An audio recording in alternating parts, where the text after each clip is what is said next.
سلام. باز دوست عزیزی توی آسانسور گیر کرد و تصور کرد که آسانسور سقوط میکنه، خفه میشه، همزمان تمام دکمه‌های آسانسور رو میزنه، در رو از داخل تخریب میکنه و این کار رو برای آتش‌نشانا بسیار سخت میکنه. خیلی از عزیزان زمانی که تو آسانسور گیر میکنن تصورشون که آسانسور سقوط میکنه، اما درصد سقوط آسانسور خیلی پایینه. چرا؟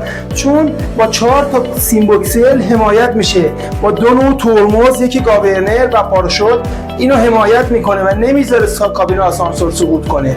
دوست عزیزی که تصور میکنه توی آسانسور خفه میشی، همچی چیزی اصلا امکان نداره. چرا؟ چون کابین آسانسور ایزوله نیست نسبت به اکسیژن. اکسیژن توی کابین آسانسور کاملا جریان داره. حالا باید چیکار کنیم؟ با حفظ خونسردی وسط کابین آسانسور به راحتی بشینید و با 125 تماس بگیرید.